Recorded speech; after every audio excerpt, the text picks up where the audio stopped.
Maqamu Ibrahim musalla dalam Quran. Maqamu Ibrahim musalla. Jadikan maqam Ibrahim tempat salat. Artinya apa?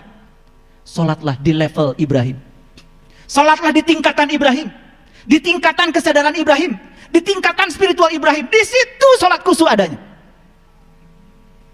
Makanya kalau kita baca surat Al-An'am dari 74, 75 terus, kapan Nabi Ibrahim mengatakan, "Inni wajjahtu wajhiya lilladzi fataras samawati wal ardh hanifan musliman wa ana minal musyrikin." Kapan Nabi Ibrahim mengatakan kalimat itu? Tepat setelah beliau melakukan sebuah proses perjalanan ke dalam, bertemu bintang, bertemu bulan, bertemu matahari. Begitu melihat matahari,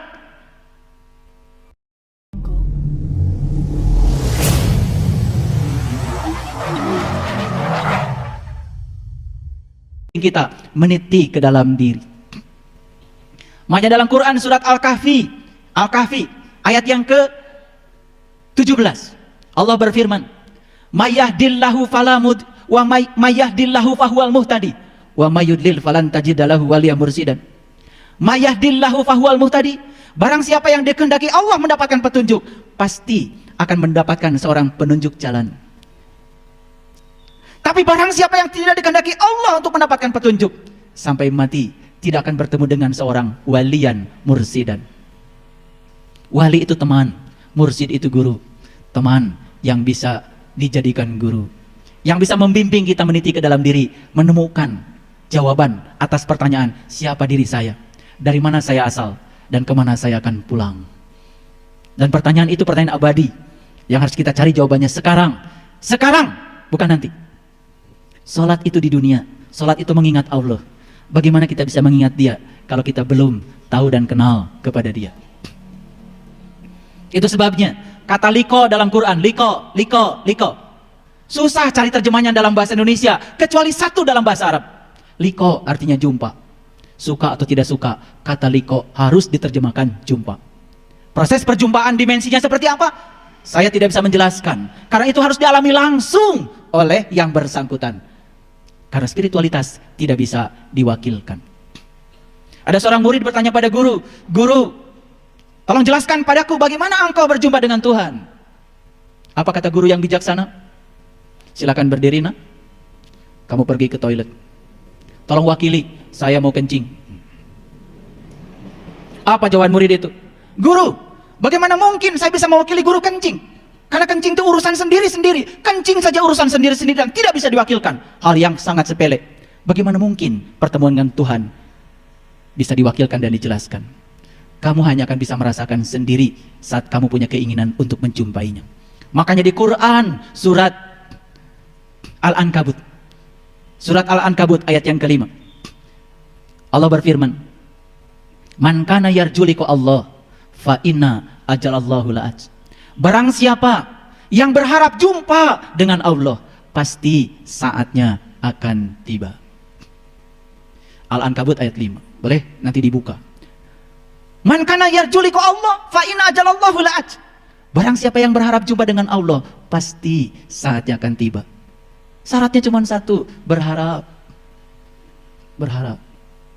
Tetapi di Quran surat Yunus ayat 7 dan 8 ada ayat yang cerita kebalikannya. Innal ladzina la yarju liqa'ana wa radu bil hayati dunya wa tama'annu biha wal ladzina hum an ayatina ghafilun ulaika ma'wahumun nar bima kanu yaksibun. Innal ladzina la yarju liqa'ana, dan orang-orang yang tidak berharap jumpa denganku, kata Allah, wa radu bil hayati dunya, terlalu sibuk ngurusi dunia, wa tama'annu biha, bahkan dunia sudah menenteramkan dia, sudah sampai di zona nyaman dengan dunianya. Wal ladzina hum an ayatina ghafilun, dan orang-orang itu cenderung melalaikan tanda-tandaku. Ulaika ma'wahumun nar bima kanu yaksibun, pasti sengsara disebabkan apa yang dia perbuat. Jadi Quran cuma cerita dua, yang berharap pasti, yang tidak berharap juga tidak akan dihukum. Silahkan mengambil risiko dari pilihannya. Makanya di dalam Quran surat Al-Baqarah ayat 45, 46 dan seterusnya, Allah berfirman, "Wasta'inu bisabri wassalah wa innaha lakabiratun illa 'alal khashiin." Minta tolonglah kepada Allah dengan sabar dan sholat, dan itu amat sulit kecuali bagi orang-orang yang khusyuk. Siapa orang yang khusyuk? Penjelasan ayat berikutnya, alladzina yadunnuna annahum mulaqu rabbihim wa annahum ilaihi rajiun.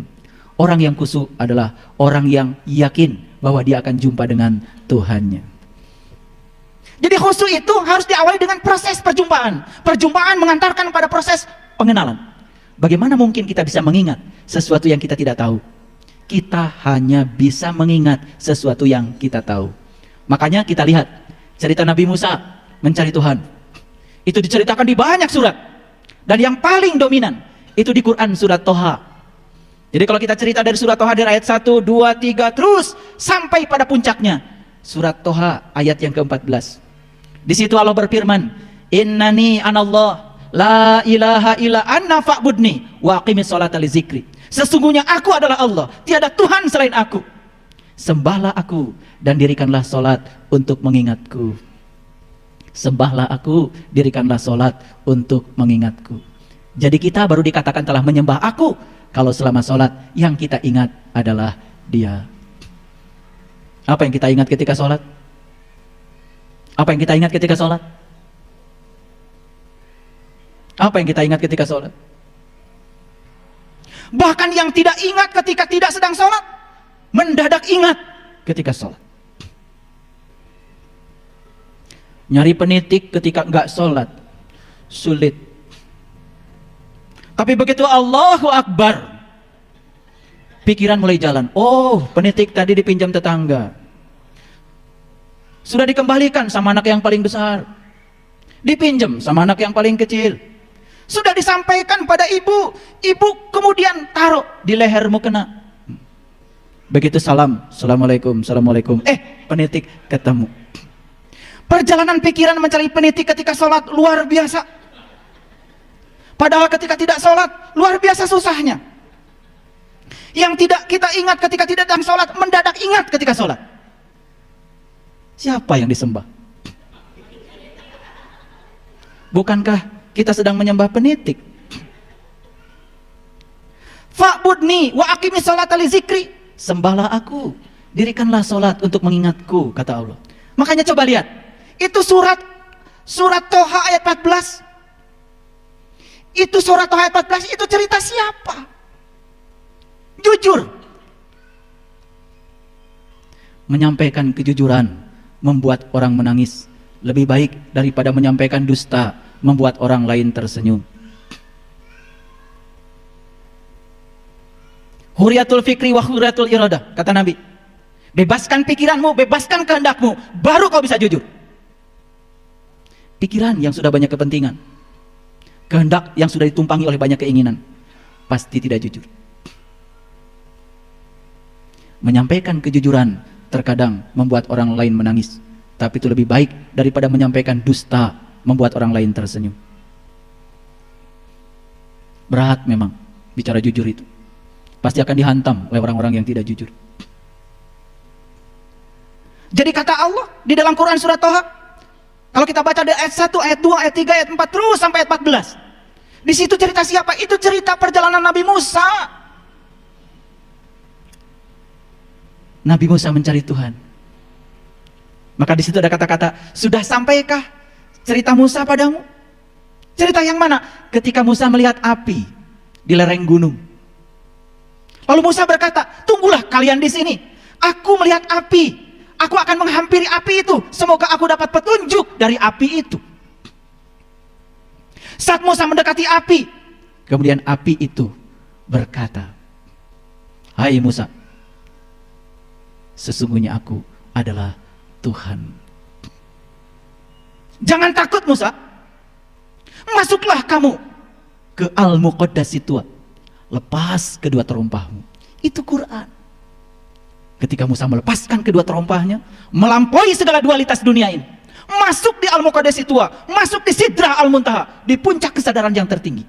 Makanya saya bilang, yang sampai kepada Tuhan bukan tubuh, bukan pikiran, bukan jiwa, tapi kesadaran tubuh, kesadaran pikiran, kesadaran jiwa. Bagaimana mungkin jiwa diantarkan pada Tuhan? Oh, jiwa sudah bersama dengan Tuhan? Bagaimana mungkin pikiran diantarkan pada Tuhan? Pikiran sendiri percikan dari kecerdasan Tuhan. Bagaimana mungkin tubuh diantarkan pada Tuhan? Tubuh sendiri bagian dari semesta, bagian dari dirinya Tuhan. Yang akan sampai pada Tuhan adalah kesadaran tubuh, kesadaran pikiran, kesadaran jiwa. Makanya belajar agama itu belajar sadar. Banyak yang tidak sadar ketika sedang sholat, tidak sadar ketika sedang ngaji. Banyak juga yang tidak sadar ketika sedang makan. Makanya banyak orang-orang bijak hanya mengajarkan kesadaran dalam hidup ini. Subhanallah.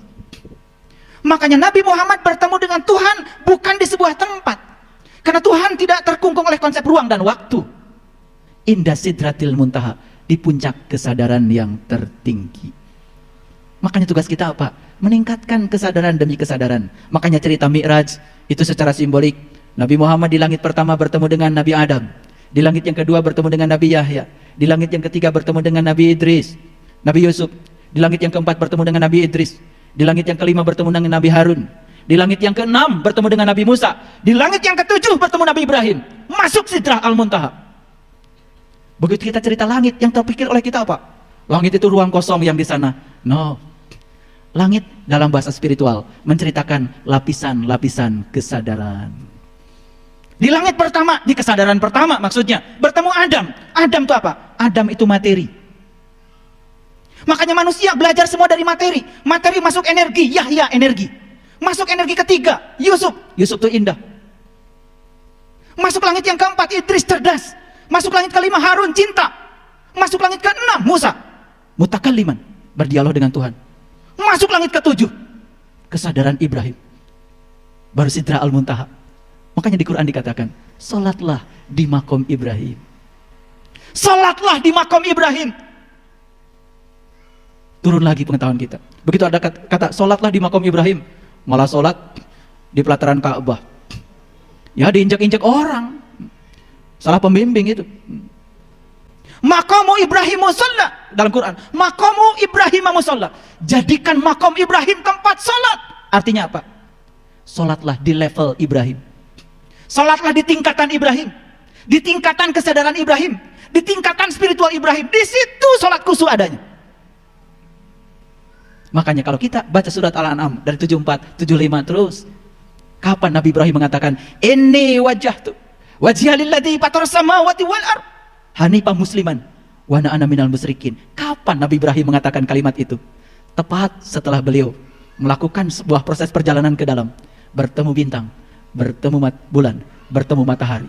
Begitu melihat matahari, itu yang terucap, "Inni wajjahtu." Kalian pada sholat suka baca kalimat itu? Enak aja. Baru boleh baca kalimat itu kalau sudah mengalami pengalaman Ibrahim. Baru maqamu Ibrahim musalla. Makanya kita itu latah. Gak ngalamin tapi ngomong. Gak pernah ke Singapura. Cerita Singapura, luar biasa. Padahal baru baca buku tentang Singapura. Baru baca kitab sedikit, besok sudah ceramah. Baru baca satu ayat, besok sudah jadi kiai. Makanya agama menjadi rusak oleh siapa? Oleh orang-orang yang mulutnya terbuka, tapi mata kalbunya masih tertutup. Lalu yang diceritakan apa? Yang diceritakan itu adalah zon, persepsi, persangkaan. Kita lihat di dalam Quran begitu jelas Allah berfirman seperti ini.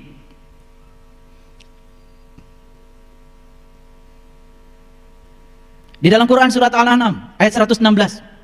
Wa in tuti' aktsara man fil ardi yudilluka an sabilillah iyattabi'una illa dhanna wa inhum illa yakhrusun. Saya terjemahkan pelan-pelan. Wa in tuti', dan jika kamu mengikuti, menuruti, tuti' sanes tuti' itu bahasa Arab. Makanya bahasa Arab itu harus benar mengucapkannya. Kalau tuti' nama orang. Tapi ini dibacanya wa in tuti', dan jika kamu menuruti aksaro, kebanyakan manfil ardi, kebanyakan orang di alam semesta ini. Apa katanya? Yudilluka an sabilillah. Niscaya mereka akan menyesatkan kamu dari jalan Allah. Kalau kalian mengikuti kebanyakan orang di alam semesta ini, mereka itu akan menyesatkan kamu dari jalan Allah. Kalau gitu ngikutin yang banyak atau yang sedikit? Yang banyak aja menyesatkan, apalagi yang sedikit. Ini Quran, bahasa Quran. Jika kamu mengikuti kebanyakan orang di alam semesta ini, niscaya mereka akan menyesatkan kamu dari jalan Allah.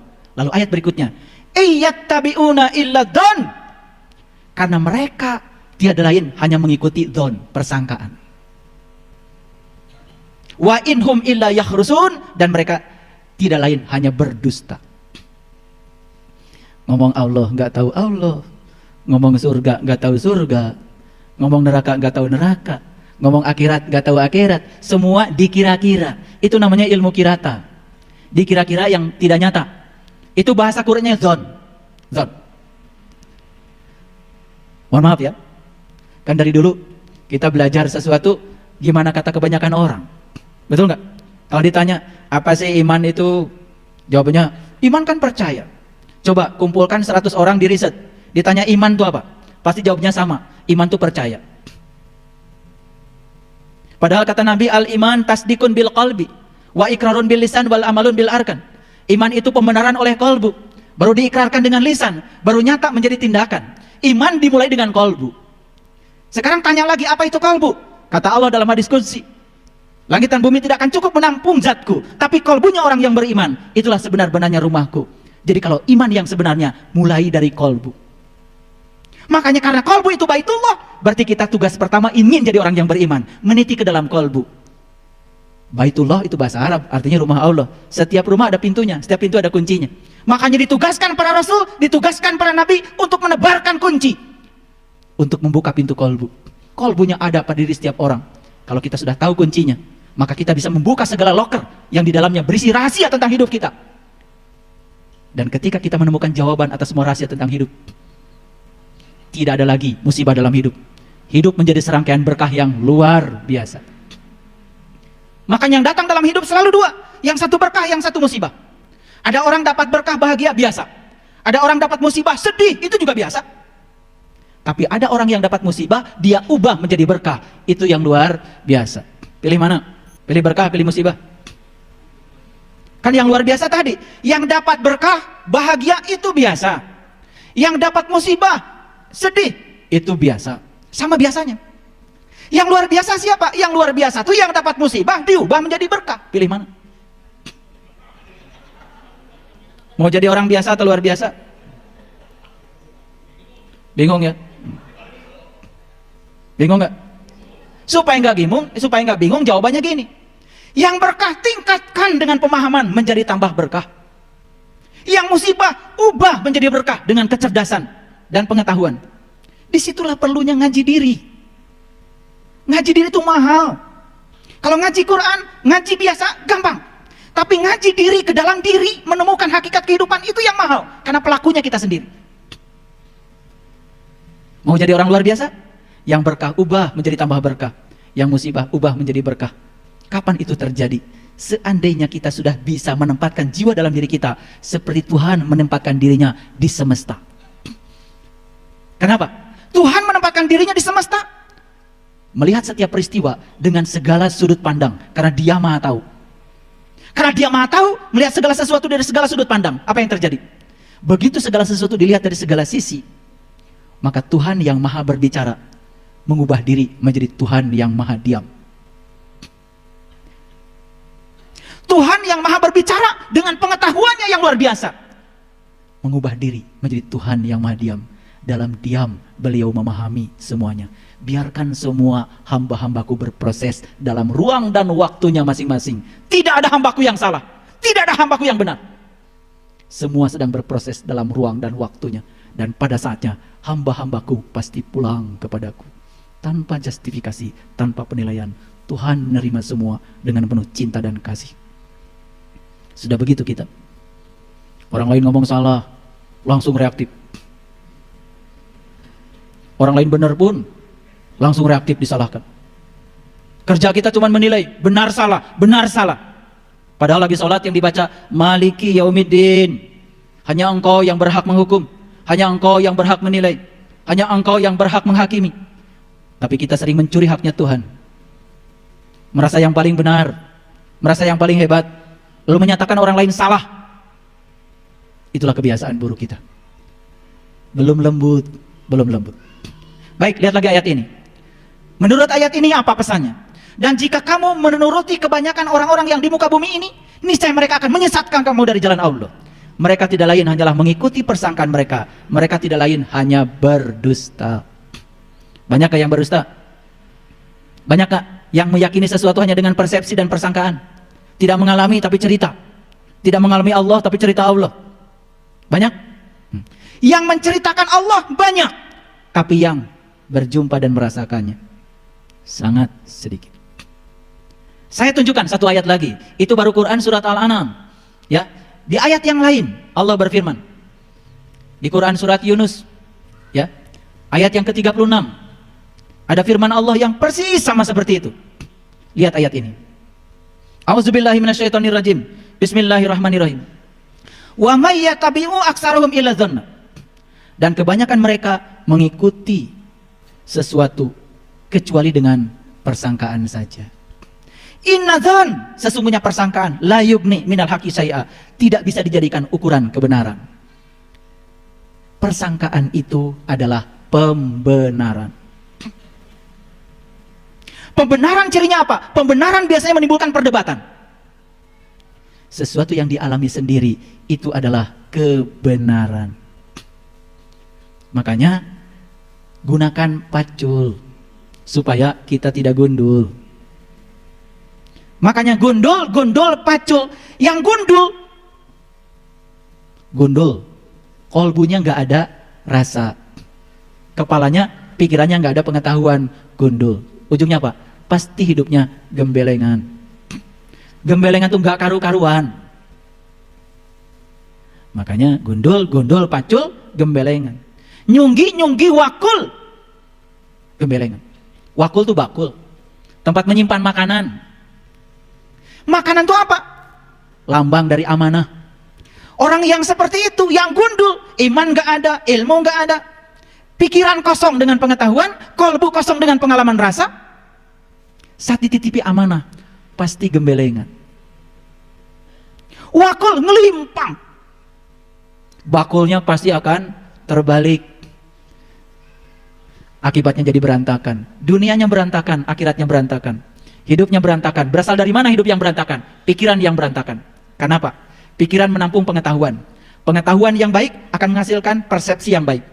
Persepsi yang baik akan menimbulkan sikap yang baik. Sikap yang baik akan menghasilkan tindakan yang baik. Tindakan yang baik pasti akan menimbulkan kebaikan. Itu sebabnya para bijak di masa lalu menyatakan, perenungan harus menghasilkan doa. Doa harus menghasilkan iman. Iman harus menghasilkan cinta. Cinta harus menghasilkan pelayanan. Pelayanan akan berujung kedamaian. Jadi kalau kita menyatakan diri sebagai orang yang beriman, tetapi tidak membuat diri kita damai, tanda belum iman. Kalau diri kita menyatakan orang beriman, tetapi orang di sekitar kita tidak merasa damai, itu tanda kita belum iman. Itu sebabnya tanda orang yang beriman yang diceritakan oleh Nabi Muhammad Rasulullah SAW, hampir tidak ada cerita iman yang diindikatori dengan ritual ibadah. Tidaklah termasuk orang yang beriman jika dia tidur nyenyak, sementara tetangganya tidak bisa tidur karena kelaparan. Iman dicirikan oleh Rasulullah dalam bahasa kepedulian, dalam bahasa pelayanan, dalam bahasa cinta kasih dan perhatian. Tidaklah termasuk orang yang beriman jika dia tidur nyenyak, tetangganya tidak bisa tidur karena kelaparan. Diekstrapolasi lebih jauh. Tidaklah termasuk orang yang beriman jika anaknya jajan berlebihan, anak tetangganya diam, tidak jajan, tidak pernah ada rasa simpati pada orang lain. Tidak disebut orang yang beriman jika dia parkir di mobil, parkir di jalan, parkirin mobil di jalan, sempit jalannya, dia tidur nyenyak saja, padahal mobilnya menghalangi banyak orang. Dadit aja, klakson bunyi, tidur nyenyak, padahal itu orang terhalang perjalanannya karena apa? Dia parkir mobil di pinggir jalan. Jadi saya setuju kalau ada Pemda yang menyerukan setiap orang beli mobil syaratnya harus punya garasi. Ini menuju iman ini. Karena banyak sekali yang parkir mobil di jalan, tidur nyenyak, padahal menghalangi orang. Itu ekstrapolasi dari hadis tadi, tidak termasuk orang beriman. Tidak termasuk orang yang beriman jika dia lewat, ada ranting, tidak dia singkirkan. Kita malah bikin polisi tidur. Ini polisi tidur ini tanda keraguan-raguan iman sebetulnya. Ranting saja menghalangi, tidak boleh dibiarkan. Polisi tidur. Berapa kali lanting. Semen. Tinggi lagi. Tertawa kalau lihat orang lain terjatuh karena polisi tidur. Merasa puas ketika orang lain terjatuh karena itu. Subhanallah. Ini soal peradaban. Makanya iman diwujudkan dalam bahasa peradaban. Peradaban diwujudkan dalam bahasa akhlak. Makanya puncaknya agama adalah akhlak. Tahaluk bi akhlakillah. Makanya Nabi Muhammad Rasulullah SAW diutus ke semesta ini. Awalnya bukan mau mengajarkan sholat, bukan mau mengajarkan haji, bukan mengajarkan saum. Innama bu'istu liutammima makarimal akhlak. Aku diutus ke semesta ini. Satu tujuan, untuk menyempurnakan akhlak. Lalu ada sholat, itu sarana untuk membangun akhlak. Kalau bagus sholatnya. Ada umroh, ada haji, ada zakat, ada saum. Ada berbagai macam ritual ibadah yang diajarkan. Itu bukan tujuan, itu sarana untuk mencapai tujuan. Jadi tujuannya adalah peradaban. Tujuannya adalah akhlak. Jadi jangan ngitung rakaat sholat. Karena kata Allah, wa ahsin kama ahsanallahu ilaika. Berbuat baiklah kamu seperti Allah telah berbuat baik kepadamu. Jadi sebuah mekanisme dikatakan berbuat baik kalau cara kita melakukannya seperti Allah melakukannya kepada kita. Allah melakukan tindakan cinta dan kasihnya kepada kita tanpa keinginan, tanpa muatan. Beda dengan kita. Melakukan ibadah saja kepada Allah, baru tahajud 2-3 rakaat saja sudah banyak permintaannya kepada Allah. Pada kata Allah, wa ahsin kama ahsanallahu ilaika. Itu sebabnya ada 4 jenis motivasi. Yang pertama motivasi reward. Yang kedua motivasi punishment. Yang ketiga motivasi kebutuhan. Yang keempat motivasi cinta. Reward apa artinya? Melakukan sesuatu karena ingin dapat hadiah. Itu pernah dilakukan oleh Rabi'ah al-Adawiyah. Ya Allah Tuhanku, kalau aku ibadah kepadamu karena mengharapkan surgamu, berikan surga itu kepada yang lain. Bebas dari motivasi hadiah. Yang kedua motivasi ancaman, punishment. Ini motivasi yang paling rendah. Melakukan sesuatu, mau melakukan sesuatu karena ada ancaman, takut neraka. Ini dilakukan oleh Rabi'ah al-Adawiyah. Tuhan, Allah, seandainya aku ibadah kepadamu karena takut nerakamu, masukkan aku ke dalam nerakamu, bengkakkan tubuhku, biar yang lain tidak usah masuk di nerakamu, cukup aku saja. Karena beliau sudah bebas dari motivasi ancaman. Motivasi hadiah, motivasi ancaman, ini jenis motivasi yang paling rendah. Yang kemudian dalam bahasa agama dibungkus dengan kata wajib.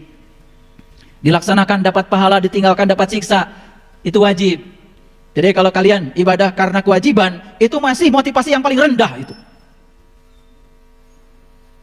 Kenapa sholat? Sholat kan kewajiban, Pak. Kalau jawaban itu masih dilakukan, itu motivasi yang paling rendah. Benar, benar, tetapi masih rendah. Itu kesadaran yang paling rendah. Naik